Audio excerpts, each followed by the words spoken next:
This is one of those stories that sounds like it's straight out of a movie. It's about a friendship that completely imploded, turning into one of the most dangerous rivalries on the entire planet.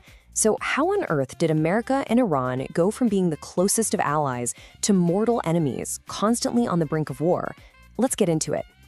Okay, so today, when you hear about Iran and the US, you hear phrases like axis of evil. But if you could hop in a time machine and go back to the 1970s, you would hear something completely different. America didn't just see Iran as a partner. They saw Iran as their absolute best friend, their most critical ally in the entire Middle East. So, the big question is, what happened? How does a relationship that strong just completely shatter and turn into a blood feud? Well, the story is wild. It involves a ton of oil, one absolutely insane party, and a revolution that literally changed the world. To really understand this bitter divorce, you have to first look at the passionate love affair that came before it. And, like a lot of relationships, this one was built on some serious mutual self-interest. It was basically a perfect deal for both sides. Think about it.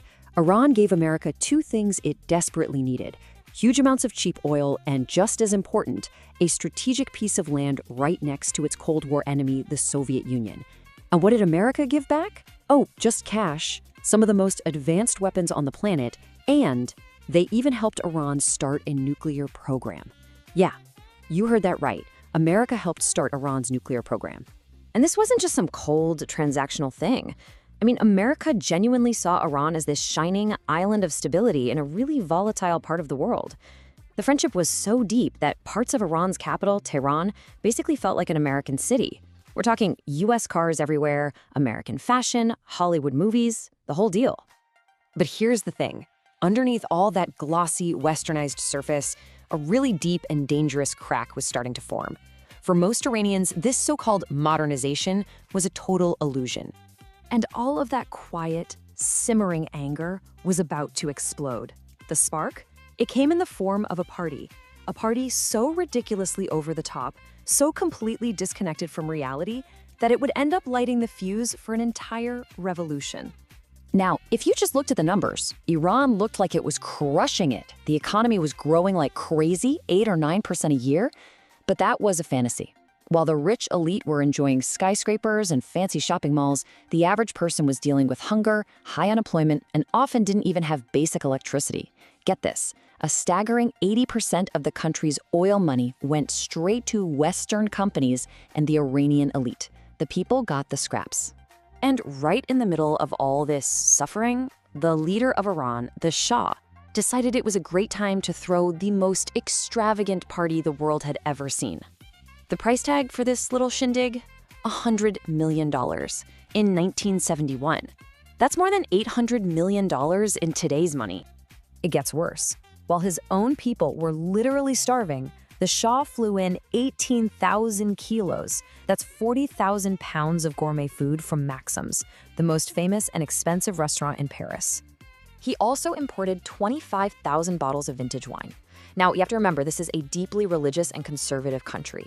So this wasn't just seen as wasteful, it was seen as a massive insult to their culture and their faith. And just when you think it couldn't get any more insane, it does.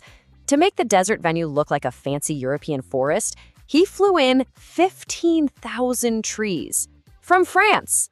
He literally imported a forest into the desert for a party. But you know what the worst part was? This wasn't just an oversight. It was deliberate.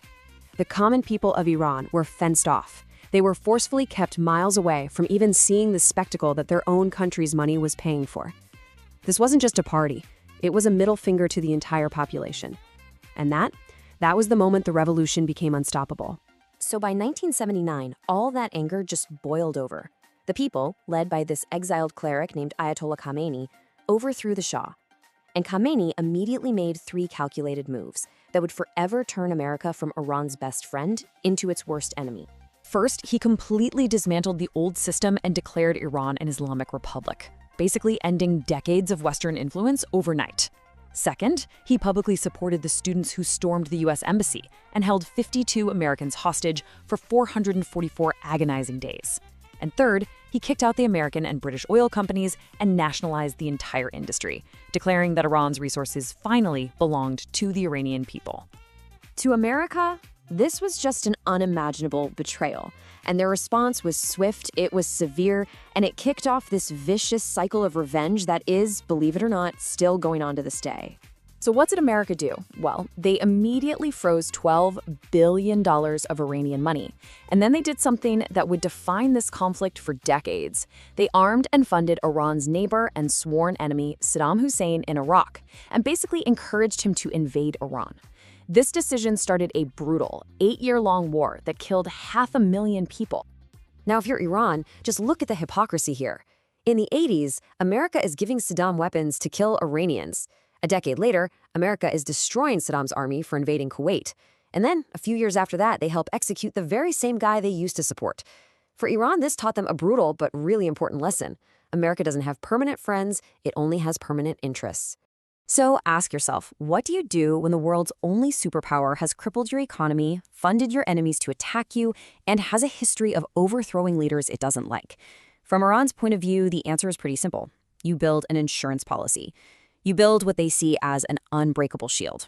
And that is the absolute core logic behind their nuclear program. It's not about aggression, it's about survival. It's the ultimate guarantee against being attacked. And that brings us right up to today, to this incredibly tense standoff. It's a story defined by one fragile attempt at peace and a very public, very bitter collapse right back into hostility. Back in 2015, it really looked like there was a breakthrough. The Obama administration made a deal. The U.S. would lift the crippling economic sanctions if Iran stopped enriching nuclear material. And Iran did it. They complied. But just 3 years later, the Trump administration completely tore up the deal, slammed all the sanctions back on, and the relationship didn't just break, it shattered. Just for a second, try to look at the world from Iran's point of view. They look west and see U.S. troops in Iraq. They look east and see U.S. troops in Afghanistan. They look at the water and see the entire U.S. Navy's Fifth Fleet. And they are completely surrounded by heavily armed American allies, like Israel, Saudi Arabia, and the UAE. To them, this doesn't feel like paranoia. It feels like a siege. And that, right there, is the heart of this whole conflict. The West sees a dangerous rogue nation trying to build a bomb. Iran sees itself desperately trying to build a shield against a superpower it feels it can never, ever trust again. And that leaves all of us with a truly terrifying question.